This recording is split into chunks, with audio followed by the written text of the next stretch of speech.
Coming out of a walk, I always look for props where I could do some great stretches. And that's what this video is all about today, is about some post-walking stretches that you can do either out in the nature where you've been walking or in the comfort of your home. Hi, I'm Margaret Martin, registered physiotherapist with Amelia Guide, and my channel is all about aging well with exercise. Today, it's all about stretching after a walk. Let's get started. So having spotted this picnic table, that's going to be my prop to help us stretch today.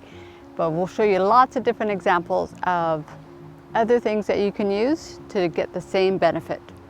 So picnic tables are pretty abundant. And first muscle group I like to stretch is the calf. So I'm using the leg of the chair. You can use a tree stump, you can use a rock, you can use a curbside, even the edge of a swing. With your post-workout stretches, you want to be able to hold that stretch for a good 30 seconds. And stretching after your walk is so much more efficient than stretching before your walk because your muscles are warmed up, they're more pliable, just like chewing gum. You're far better off trying to stretch chewing gum after you've been chewing it for 20 minutes than after it's been sitting on the counter. So muscles are the same. So be sure with all the stretches I'm going to show you that you do both sides. I'm just going to show you the one side. Another muscle group that's really nice to stretch, and we'll stick with the muscles on the back side of our leg for right now, are the hamstrings. And so getting your foot up on something like the seat of the picnic table is perfect. If you have a rock, depending on your hamstring flexibility, that works really well. The key here is to keep your back really tall and straight. Even though you might be a little tired and you want to be slouching at this point, this is your reinforcement to maintain good posture even after your walk. Now you will get a much better straight the taller you are, and then hinging forward from your hips. So you still want to keep this space nice and wide, not slouch, and that's going to give you an even better hamstring stretch. You're going to feel it deliciously so for anywhere from your sit bone, where you get your butt down when you're sitting, all the way to just below your knee. Next two stretches we're going to do have to do with the muscles in the front of our body, and one of those is our hip flexor. If you have very tight hip flexors, you might decide just sticking to the bench is just perfect.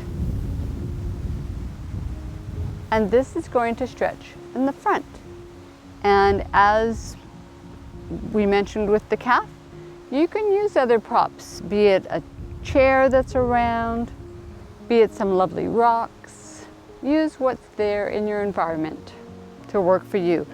If you're at home, this might be the second or the third step. So if you're really flexible and you want more of a stretch, you can move your foot up to the table or to a bigger rock, or at home to the third step.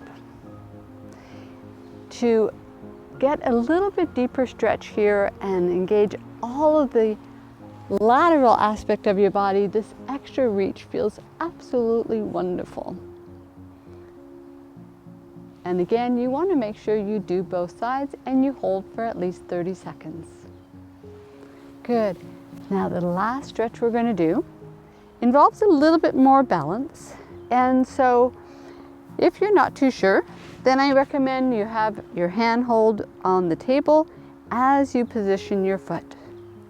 So if I position my foot back, I'm going to get a stretch through the quadricep. Now if you go, yep, I'm okay, then the further you are, when you position your foot, and I'll switch sides, you're going to get a really nice stretch through the quad. Now again, you might be one of those folks that are really flexible, and you might, habitually grab your heel with your hand. That's certainly something you can do, but you can also make use, especially if your boots are a little bit muddy, you can certainly make use of the table just by placing your foot on the edge. So whether you're using the table or you've decided to use your hand to stretch, it's important that you make time at least once a week to check in on your muscles. Just make sure they're all happy, they're staying flexible, and so that they serve you and keep you well in walking for many years to come. Now, another really important thing to consider as part of your walk is not just the end, but the beginning. And this video is the perfect complement to a cool down stretch. It's your warm-up and how to boost your warm-up so that you can bring in so many more elements into your walk and gain the benefit of your walk for years to come. Thanks for joining me today. I'm Margaret, and I wish you a lovely day.